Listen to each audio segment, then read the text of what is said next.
Voici notre domaine. Des étendues de prairies, de lacs, d'étangs, de forêts. Nos ancêtres sont apparus il y a 400 millions d'années et ont colonisé la terre entière, des déserts aux glaciers. Qui sommes-nous? Des colamboles. Vous voulez nous voir? Alors approchez-vous. Encore un peu. Mettez-vous à genoux. Vous y êtes. Mais oui, ce petit point, c'est moi. Je suis un Spinturus viridis. Je mesure 2 mm. Avec mes 6 pattes, vous pensez, c'est un insecte. Eh bien, je suis plus proche des crustacés. Peu de gens savent que nous existons. Et pourtant, des milliers d'espèces de colamboles peuplent la Terre. Un monde insoupçonné se trouve près de vous, peuplé de créatures extraordinaires. Alors suivez-moi, je vous emmène pour un incroyable voyage au cœur d'un nouveau monde.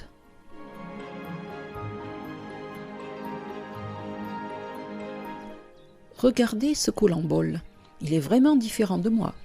Il est allongé et court sur pattes, car il vit près de la surface du sol.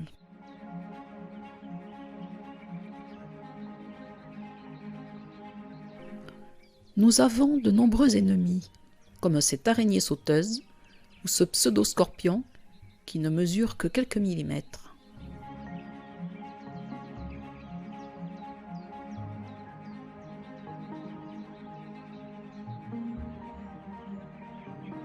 Ce colambole possède des écailles.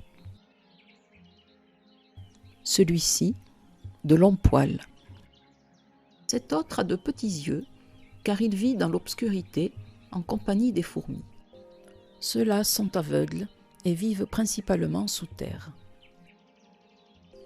Cet hydromètre est occupé à sa toilette. Ne le dérangeons pas.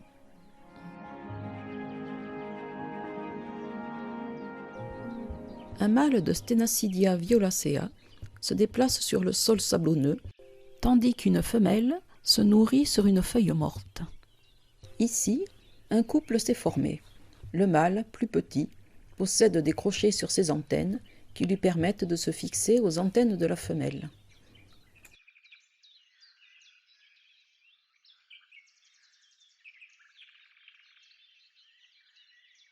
Repliés sous l'abdomen, certains d'entre nous possèdent un appendice appelé furca qui nous permet d'effectuer de grands sauts.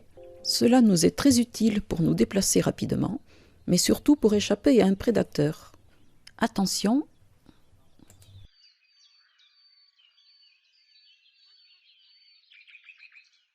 Notre légèreté nous permet de marcher sur l'eau sans provoquer la moindre ride.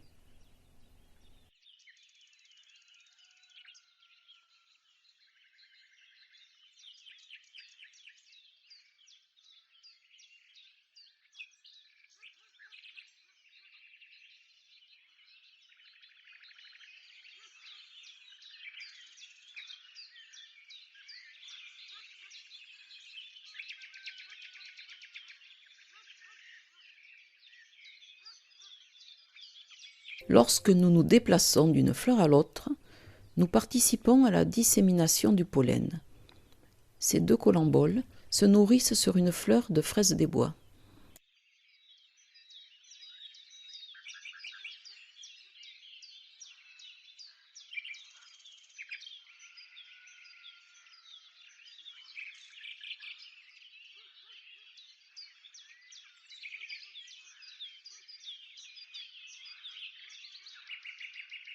Malgré notre rapidité, nous n'échappons pas toujours aux prédateurs.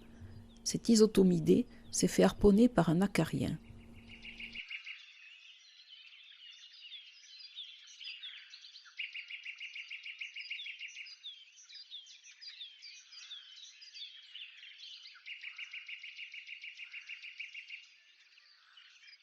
Ce jeune colambole a sauté malencontreusement dans une toile d'araignée.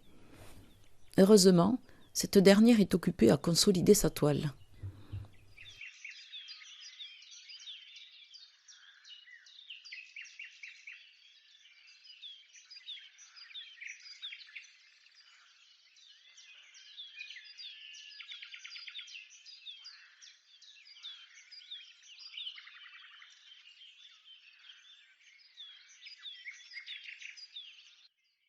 Ici, Madame Pumilis ne semble pas d'humeur à batifoler.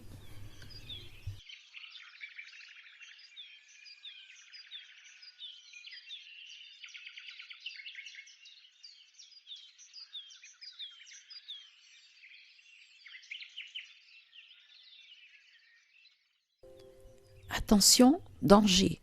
Cette salticide, avec ses 8 yeux, aurait tôt fait de me repérer.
Regardez bien, sur un caillou, ce colambole va déposer le spermatophore qui contient ses gènes. Une femelle viendra peut-être le récolter.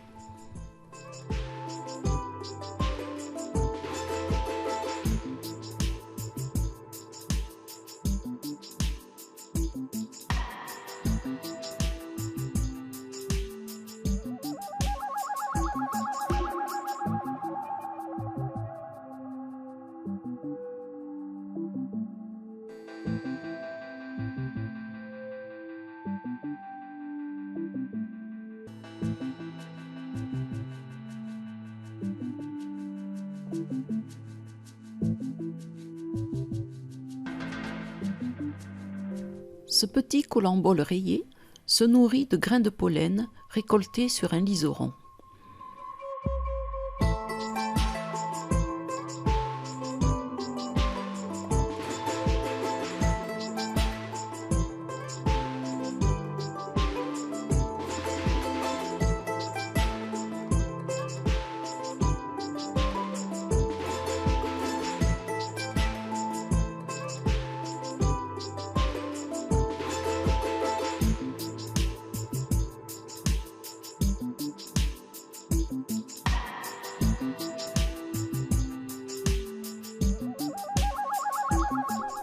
Certains de mes semblables se reproduisent par parthénogénèse.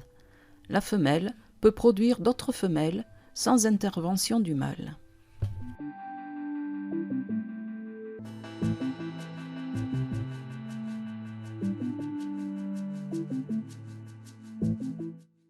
Un adulte de Burletiella hortensis se déplace sur une feuille en compagnie d'un jeune. Cette espèce se rencontre fréquemment sur les cailloux, mais peut également grimper dans la végétation.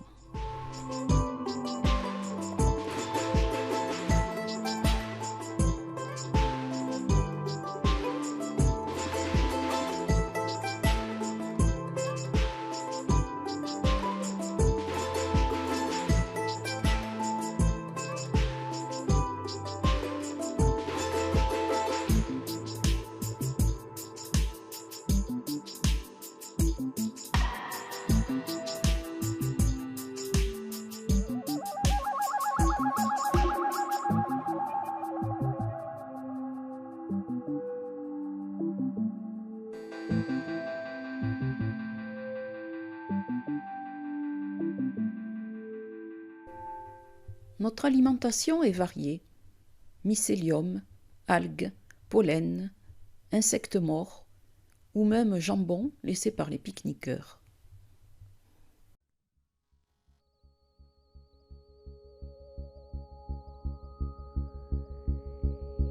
Incroyable! Regardez cette larve de punaise.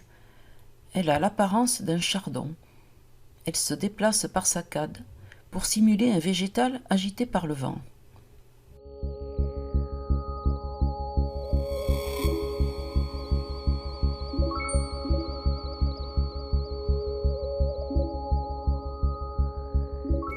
C'est curieux, j'ai l'impression d'être observée.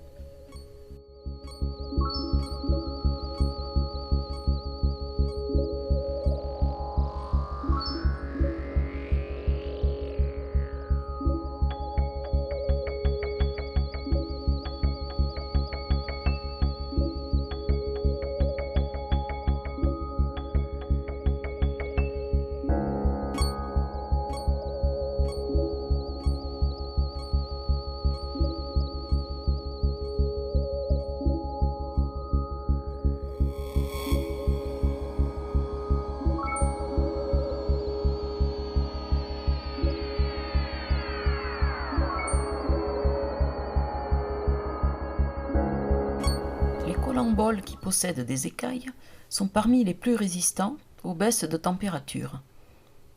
L'épido signifie écaille en grec.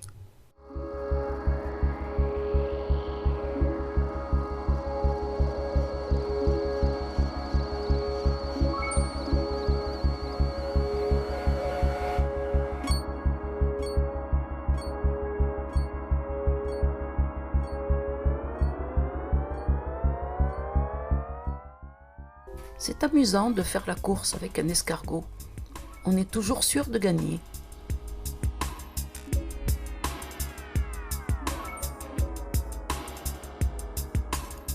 Sous l'abdomen, nous possédons un étui ventral terminé par 2 vésicules.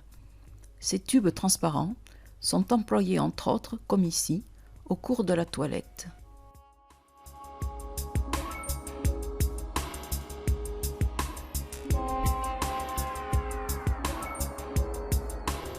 Lorsque l'on est un colambole, il n'est pas simple de se déplacer sur le sol. Les pierres sont pour nous des montagnes, les flaques des lacs. Les feuilles hérissées de poils de cette pulmonaire sont autant d'obstacles infranchissables.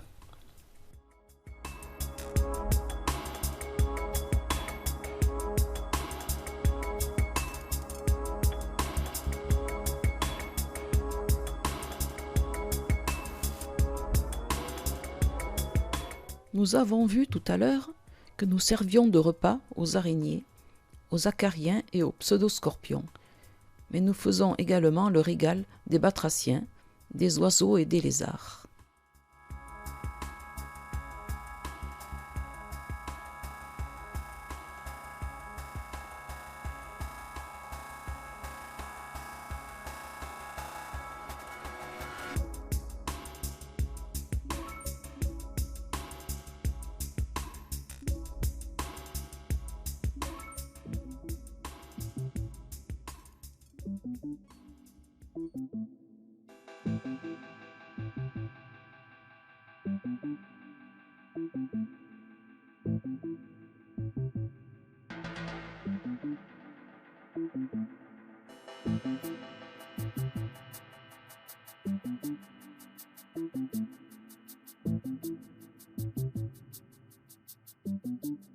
Ceci n'est pas une graine, mais un acarien de 1 mm de diamètre.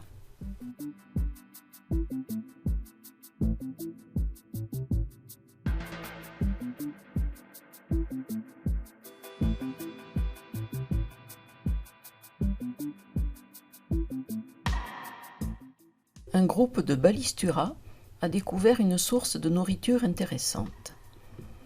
Ah, voici un retardataire.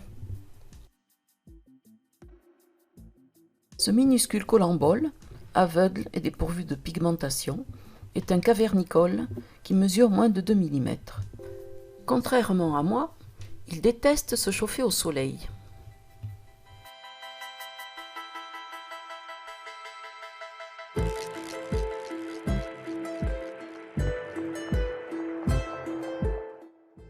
Si vous remarquez un minuscule point jaune sur une feuille morte, vous aurez peut-être affaire à un Sminturinus aureus. Avec ses 1 mm de longueur, il n'est pas facile à repérer.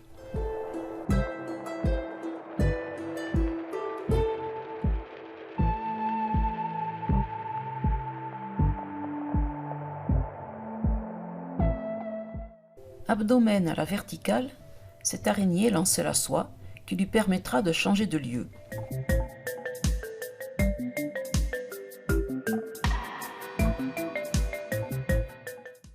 Elle tend son fil et c'est parti pour la tyrolienne.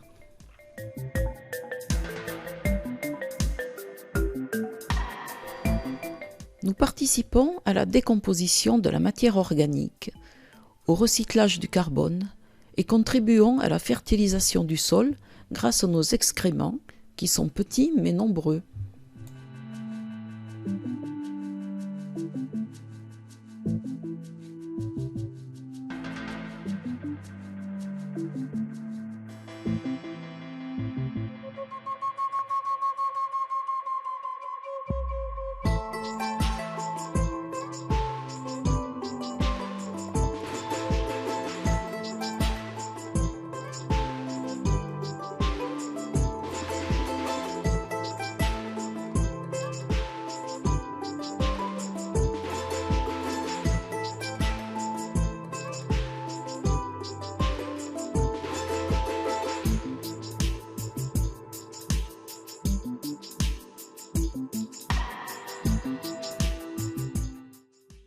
Sur une planche, abandonnée dans la forêt, ces colamboles se nourrissent de moisissures.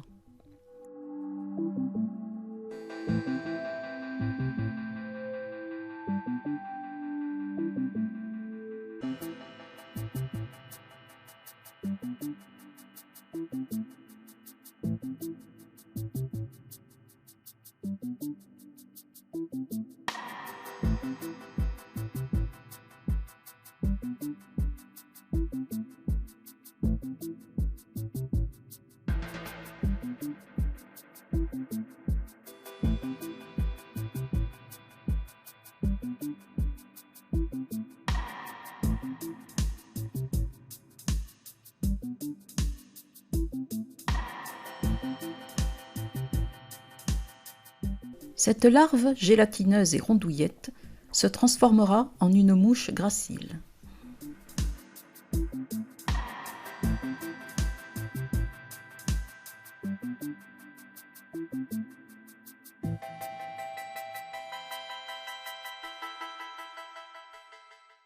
Poursuivons notre visite, mais je dois auparavant céder le passage.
Les vésicules dont je vous ai parlé tout à l'heure ne servent pas uniquement à la toilette. Elles peuvent être utilisées pour absorber des nutriments ou, comme pour moi ici, à conserver notre équilibre.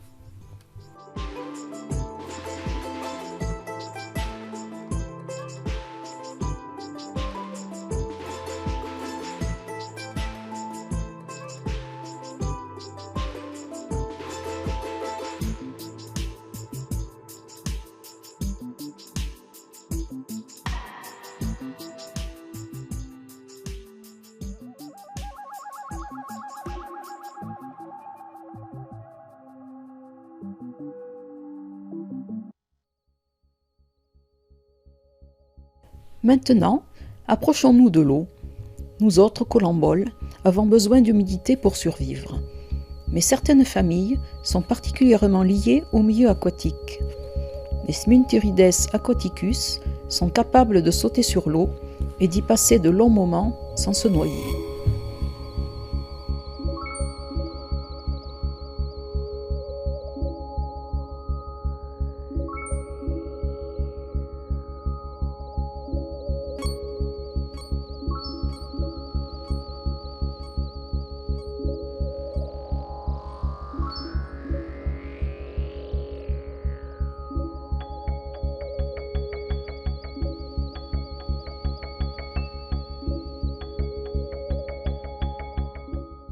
Observez bien les antennes de ce mâle d'Aquaticus et vous pourrez apercevoir les crochets lui permettant de s'agripper aux antennes de la femelle.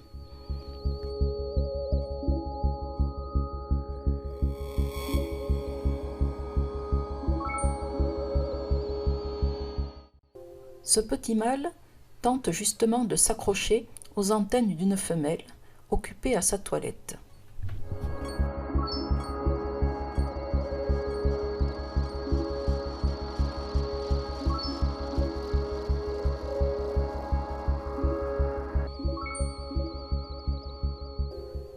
Devant le peu d'enthousiasme rencontré, il abandonne.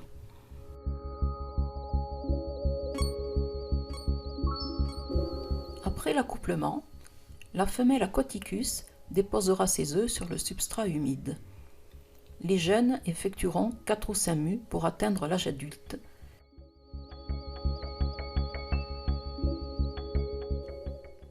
Nous avons de la chance. Ce colembole est en train de muer. Autrement dit, il change de vêtements, l'ancien étant devenu trop petit.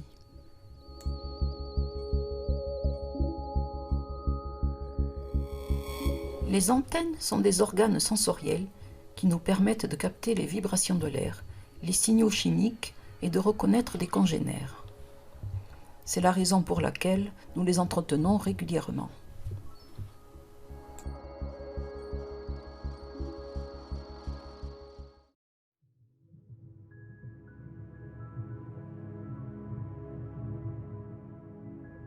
Notre voyage s'achève, mais avant de nous quitter, je vous invite à une féerie aquatique, organisée par mes amis Malmgrenies.